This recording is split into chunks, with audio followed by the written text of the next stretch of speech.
Hola, mi nombre es Mariana Castro, soy profesora en letras y formo parte de la ONG Gitanjáfora hace más de 10 años. En la actualidad, además, estoy explorando especialmente la mediación de la lectura y la escritura literarias en redes sociales desde mi perfil @hecha de palabras en Instagram. Es por esto que me invitaron en estas jornadas número 20 a participar con este video para hacer una introducción en las comunidades de lectura virtuales que Internet habilita en la actualidad. En primer lugar, me parece importante que partamos de la idea de comunidad como conjunto de personas que conviven en función de ciertas reglas o intereses comunes. En este caso, se trata de compartir hábitos de lectura y escritura, sobre todo de lectura, pero con las herramientas, los códigos que establecen los algoritmos, el mercado y los nuevos modos de comunicación. En este sentido, me gustaría nombrar algunos libros que, si bien no tratan sobre la mediación literaria o el compartir lecturas literarias en particular, sí abordan estas nuevas formas de comunicación.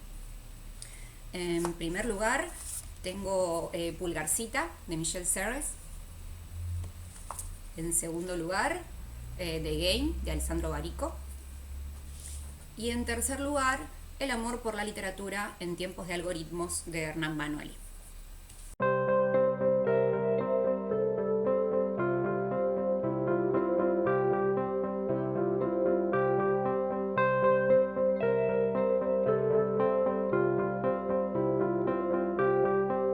Considerando estos nuevos espacios y audiencias y estas prácticas que podríamos llamar aerodinámicas con Barico, de circulación de la información, es esperable y hasta saludable que los acercamientos a los libros y las recomendaciones de lectura se construyan en esta nueva lógica. La efectividad que se traduce en cantidades y por consecuencia en ventas seguramente. Porque si hay una característica que esta circulación tiene es la posibilidad de ser medida al instante. Tenemos cantidad de seguidores, de vistas, de me gusta, de contenidos compartidos, de contenidos guardados, de republicaciones y como consecuencia en muchos casos esto se traduce en lecturas, en descargas y en ventas. Hay redes sociales y plataformas que fueron creadas específicamente para compartir lecturas y escrituras personales. Tal es el caso de Wattpad, que es una plataforma que fue lanzada en noviembre del 2006, en la que las personas registradas pueden compartir sus escritos, aun cuando están en progreso, una suerte de work in progress, o pueden ingresar para leer las producciones que escribieron otras personas o que están escribiendo. Goodreads, por ejemplo, por su parte, fue lanzada un mes después, es decir, en diciembre de 2006, y a partir del 2013 pertenece a Amazon. Es una compañía pionera y líder en la venta de productos por internet. Esto no es un detalle menor, ya que si pensamos que todas las huellas que dejamos en esta plataforma se transforman en datos que son utilizados para vender más y mejor. Amazon es una de las plataformas que más vende a nivel mundial. En cuanto a lo netamente literario, es interesante observar que en estas plataformas, tanto en Wattpad como en Goodreads, las menciono porque son las más populares, aunque hay muchas otras, se reconfiguran ciertas categorías tradicionales en torno a la literatura o a los géneros, por ejemplo. Los libros se clasifican utilizando esos géneros tradicionales, pero también según los personajes que poseen, la extensión, los temas, las tendencias, los destinatarios esperados o el momento de producción en el que se encuentran. Les comentaba que hay apartados para leer textos que están en proceso de escritura o textos que ya están finalizados. ¿Sí? Las categorías que mencionábamos, tanto las tradicionales como estas categorías quizás innovadoras o que privilegian la velocidad y la efectividad en las búsquedas, pero en detrimento quizás del canon o de las categorías tradicionales o de lo que conocemos a través de la teoría literaria o de las miradas académicas. No obstante, hay clásicos en Goodreads.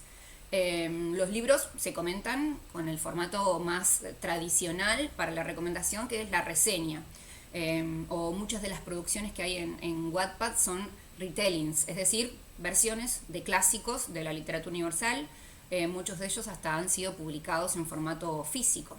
Estas plataformas permiten entonces una suerte de oscilación, de pivot entre lo clásico y lo contemporáneo, entre lo tradicional y la ruptura netamente funcional.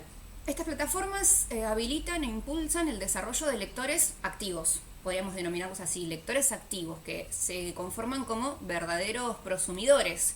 Prosumidor es un término acuñado por Henry Jenkins para hablar de los consumidores que toman partido, hasta postura política podríamos mencionar, y producen contenido además de recibirlo o consumirlo. Esa sería la diferencia entre consumidor y prosumidor. Los prosumidores o generadores de contenido en relación con la lectura y los libros han encontrado espacio en las comunidades que la última Feria del Libro, por ejemplo, de Buenos Aires, les dedica un espacio especial y los menciona como BBB, es decir, Bookbloggers, Booktubers y Bookstagrammers. En estas tres plataformas y en este orden podremos trazar una suerte de evolución o de devenir de estas comunidades. Antes de describirlas o andar un poquito en estas plataformas, es importante mencionar la importancia que tuvo la serie de libros de Harry Potter, de J.K. Rowling, que, como menciona Gemma Liuch, consiguió que los lectores pasen de espacios mediados por adultos en la lectura, como la escuela o la biblioteca, a los espacios que aparentemente se presentan como libres, como es el caso de Internet. Y Gemma Liuch también menciona un cambio de paradigma en el ecosistema del libro juvenil a partir de la publicación de la saga de Harry Potter. Que además muchos de estos prosumidores, de estos influencers de los libros, tienen como punto de partida para su actividad, o fue la lectura de este libro lo que los motivó a leer más, leer mejor y además querer compartirlo. Hablamos entonces en primera instancia de los bookbloggers. Google adquiere y populariza la plataforma Blogger en el año 2003 y lo constituye como uno de los espacios más propicios para construir sitios personales al estilo de las bitácoras. Uno va haciendo publicaciones en las que están fechadas y organizadas, en las que en este caso los dedicados a los libros se operan como un lugar en donde lectores aficionados pueden compartir reseñas o, por qué no, producciones propias. En este caso se me viene a la mente Hernán Cassiari, que se popularizó a través de escribir ficcionalmente en un blog. Aprovecho y recomiendo el relato Basdala o El día que un lector murió de muerte natural, que aborda esta relación entre productor y lector en los blogs o en los primeros momentos de los blogs. Además, los blogs permiten el intercambio con los lectores, ya que la plataforma habilita la posibilidad de dejar comentarios y de responderlos, generando una verdadera feedback, digamos, un ida y vuelta. El texto es protagonista del blog, la imagen solo aparece a modo de ilustración, por lo tanto va a permitir una profundización en el contenido, en las reseñas, en la argumentación y en este compartir experiencias de lectura. En segunda instancia podemos hablar de YouTube, que nace en 2005 y en 2006 es comprado por Google. Menciono estas compras porque son las que popularizan los sitios y las plataformas. Sin embargo, se estima que alrededor de 2010 recién es cuando surgen los primeros canales dedicados a la publicación de de videos relacionados con los libros y las lecturas literarias, es decir, los primeros booktubers. Aquí el contenido es audiovisual y el texto, que es oral, solo es una parte de la producción. La imagen gana dinamismo, ¿sí?, en estas recomendaciones, y se originan ciertos códigos y tipos de contenidos particulares de los que ya vamos a hablar.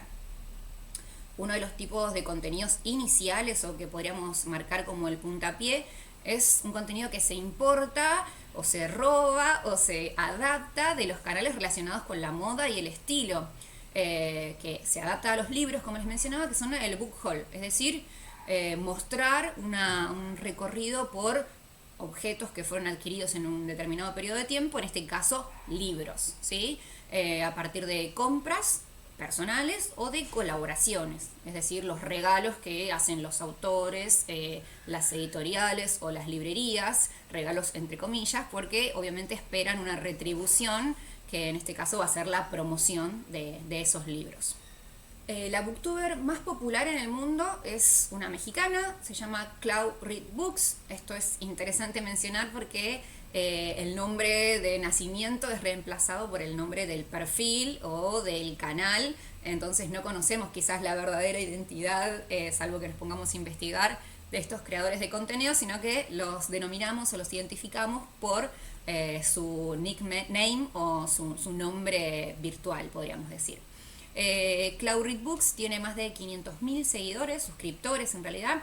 Tiene 2 libros publicados, un tercero en camino, muchas giras alrededor de Latinoamérica sobre todo, y mucha popularidad, como es de esperarse. Este es un punto importante, ya que como muchas expresiones juveniles nacen de manera independiente y contracultural, pero son captadas por la industria para aprovechar el público cautivo, que obviamente cuando salen estos libros en formato físico y se publican, se traducen en ventas. En cuanto a Instagram, en tercer lugar, es posible afirmar que en la actualidad es la red social más popular en relación con los libros y en general también podríamos decir. Acá en Instagram la imagen cobra protagonismo, el texto ocupa un lugar secundario que acompaña a esa imagen o a ese video que estamos publicando, en detrimento obviamente de la profundización de los análisis, ¿sí? Al haber menos espacio para el texto, el análisis es más superficial, las recomendaciones y los itinerarios presentados también. Más aún si pensamos en el formato de historias. Y ahora, muy reciente, los Reels, que se acercan a la lógica o al formato de TikTok, que sí, también hay booktokers. Entonces, tanto en los Reels como en las producciones de TikTok, el espacio para captar la atención del espectador y comunicar es de apenas 15 segundos. Y se estima que la atención del espectador que tiene su celular en la mano es de apenas unas milésimas de segundos antes de, para darle la oportunidad, digamos, de atraerlo con ese contenido antes de que scrollee, es decir, deslice hasta encontrar otra producción que le interese más. Entonces, en esas milésimas de segundos tenemos que captar la atención y comunicar. En este caso, una recomendación de libros o de alguna experiencia relacionada con la lectura. La evolución de estos formatos es muy veloz. Tan veloz que cuando empecé a pensar esta exposición, los Reels de Instagram no existían y por lo tanto tuve que modificarlo, el guión de este video. Porque las redes sociales y estas plataformas se van adaptando constantemente y van generando nuevos recursos y estrategias comunicativas. Pienso que quizás es por esta velocidad y por estos cambios frecuentes que hay muy pocas investigaciones o trabajos de análisis en relación con estas comunidades lectoras en el ámbito virtual, porque velozmente quedan atrás y quizás en muchos casos hasta caducan. Tomo, sin embargo, en este video, en esta breve exposición, un trabajo realizado por Paladines y Margallo, que está disponible en línea y el título es Los canales Booktuber como espacio de socialización de prácticas lectoras juveniles. Y como el título lo indica, abordan contenidos producidos para YouTube, pero desde mi lectura creo que podría adaptarse o trasladarse esta mirada también a los contenidos generados por Instagram. Me interesa este trabajo de investigación por la detección de una relación entre la generación de contenidos dinámicos y superficiales que tienen a la interacción con la audiencia como principal objetivo, con una consecuencia de un mayor número de seguidores y seguidores de menor edad. Por el contrario, los canales que presentan mayor profundización en sus contenidos, menos interacción y más lentitud, tienen menor cantidad de seguidores y esos seguidores tienen una edad más adulta. Otro aspecto interesante de este trabajo de investigación, que toma una muestra de ciertos canales populares de booktubers, es la clasificación que hacen ellos de los contenidos que realizan estos prosumidores. Según Paladines y Margallo, podemos clasificar las producciones en tres tipos de contenidos. Los contenidos de análisis, en los que se encontrarían, por ejemplo, las reseñas o algunas guías de lectura que hacen algunos de estos booktubers o bookstagrammers, por ejemplo, para acercarse a leer Rayuela, se me ocurre, algunos de los que vi, que son contenidos más cercanos a lo tradicional, a la profundización y, como esta clasificación lo indica, al análisis de los textos y de las lecturas. Otro tipo de contenido serían los contenidos de colección, que están más cercanos a las listas, por ejemplo, de los libros nuevos, se muestran, se exponen los libros nuevos, como les mencionaba hoy, todo con terminología en idioma inglés, o itinerarios de lectura personales, por ejemplo, haciendo los bookshelf tour, es decir, un paseo por la biblioteca personal para mostrar qué libros tenemos, cómo los organizamos, si tenemos algún tipo de clasificación interna, etc. Y por último, utilizan la clasificación de los contenidos de selección. Estos tendrían una lógica del ranking o del top. Entonces se muestran, por ejemplo, los 5 libros de ciencia ficción que más me gustan, o los libros que menos me gustaron en el año 2019, o listas de deseos, o etiquetas, que muchas veces son trasladadas de un generador de contenido a otro, ¿no? El tag de la cuarentena, por ejemplo. En este sentido me atrevería a agregar o a segmentar estas categorías anteriores, a problematizarlas a partir de ciertos contenidos que se relacionan más con la experiencia concreta e instantánea. Digo esto de lo concreto e instantáneo porque todos estos contenidos se relacionan con la experiencia de lectura, ¿no? Pero hay experiencias que se traducen de una manera más concreta y directa, es decir, contenidos que, por ejemplo, muestran lo que conocemos como reacciones, ¿no? O los unboxing, es decir, mostrar, por ejemplo, la reacción del prosumidor cuando abre una bolsa de libros que compró, o cuando ve por primera vez una adaptación al cine de cierto libro que le gusta, o, por ejemplo, algunos tags incluso de, no sé, manías que tenemos todos los lectores. Que este tipo de contenidos son muy frecuentes ahora en los Reels y en las producciones de los TikTokers, de los booktokers. ¿Por qué? Porque este espacio breve y este dinamismo exige, por ejemplo, que hagamos contenidos muy puntuales. Entonces, 5 manías que tenemos las personas que leemos, por ejemplo, ¿no? Y te muestran con imágenes el hecho de utilizar cualquier cosa como señalador, o de dormirse con el libro, etcétera. Distintas experiencias concretas en el espacio de lectura. En estos tipos de contenidos de experiencia concreta, y por eso me animo a agregarlo o hacer este aporte, es que se ve más el sentido de comunidad, ¿sí?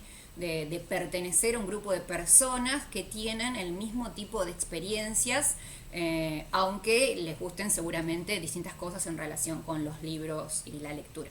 Es importante destacar en este punto que la mayoría de los BBB, es decir, bookbloggers, booktubers y bookstagrammers, llegan a estas plataformas con la intención de justamente de eso, de socializar y compartir experiencias de lectura que suelen gestarse de manera individual e íntima, y muchas veces no encuentran pares con quienes hablar de este placer, de lo que más aman hacer, que es leer. Y encuentran en estos espacios virtuales, en estas comunidades, una organización horizontal, que esto es uno de los aspectos más interesantes, porque volviendo a Luch, que ya la mencionamos, uno de los cambios más importantes es la desaparición, o al menos la problematización o el cuestionamiento del rol del mediador adulto. Las recomendaciones en estas comunidades vienen desde personas que tienen la experiencia lectora como valor y como identidad, ¿sí? Más allá de un título, de una formación académica o teórica, es la experiencia lectora la que gana protagonismo y la que va a darle voz o nos va a hacer valorar una recomendación o una sugerencia. Si esta persona está leyendo un libro y si yo comparto gustos con esta persona, va a ser una recomendación para mí, pero de manera horizontal. Al mismo tiempo yo puedo comentar y recomendarles, o yo que soy consumidor también puedo ser prosumidor y generar mis propias recomendaciones. Todo de manera horizontal y sin una autoridad que venga a imponer una lectura desde la teoría o desde la academia, quizás. Es aquí y en este punto justamente donde empiezan a surgirnos los interrogantes, sobre todo como mediadores y como más la mayoría seguramente somos docentes. Algunos interrogantes, cómo acercarnos y hacer uso de estos recursos y prácticas sin cruzar la línea e institucionalizarlos. ¿De qué manera habitamos estos espacios sin la mirada colonizadora que nos tentaría a adoptarlos, transformarlos, teñirlos con nuestras categorías tradicionales, con las convenciones y los códigos estancos que aprendimos en institutos u universidades? Otra pregunta, ¿es posible salvar la promoción genuina de estos espacios de la velocidad y la voracidad del mercado editorial y acercarlos a la lentitud y la profundidad crítica que tiene la autonomía lectora? ¿Existe una manera de enriquecer con nuestra experiencia lectora y nuestra formación teórica estos intercambios sin invadirlos desde una mirada adultocentrista o academicista? ¿Es acaso necesario hacer esto? Obviamente no pretendo ni tengo las respuestas, no tengo al menos soluciones absolutas a estos interrogantes, sino, una vez más, desde la propia experiencia, sugiero, o mejor aún, las y los invito, como primer paso o desafío, ya que es para entrar en esta lógica, a explorar estos espacios, a indagarlos, a interactuar en estas comunidades, tanto de Instagram como de YouTube sobre todo, y por qué no, a habitar estas comunidades, habitarlas a partir de quizás la producción de contenidos también, jugar un poco, ¿no? Como siguiendo a Barico, tomarlo también como un juego, pero desde la responsabilidad que tenemos. Sobre todo aprovechando la proliferación de estos espacios en estos tiempos de pandemia y aislamiento, y al mismo tiempo como algo positivo de borramiento de fronteras. Hay muchísimos clubes de lectura en este momento que se realizan de forma virtual, en la que puede participar personas de distintos países y en muchos casos hasta los autores, a los que tenemos muchísimo acceso en estas condiciones en las que estamos viviendo. O comunidades de lectores en constante crecimiento, que esto también es un punto a favor. Las estadísticas indican que la gente se relaciona mucho más con la lectura en este tiempo de pandemia. Entonces, retomando, los invito y las invito a explorar estas nuevas formas de vinculación con los libros, como eso, como nuevas formas de vincularse con los libros, sin una mirada apocalíptica y sin una mirada integradora, pensando en eco.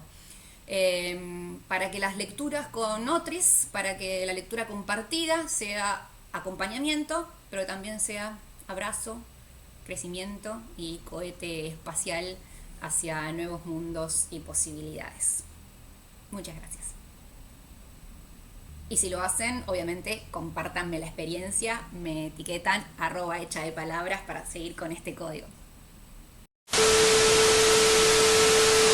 Quedaron afuera cuestiones como la exclusión que genera esto, ¿no? Desde lo económico, desde un conocimiento cultural, por ejemplo, por el manejo del inglés, las clasificaciones por edad que estos espacios habilitan. Ya no hablamos de literatura juvenil o infantil, de la LIG, sino de middle grade, de young adult, de new adult.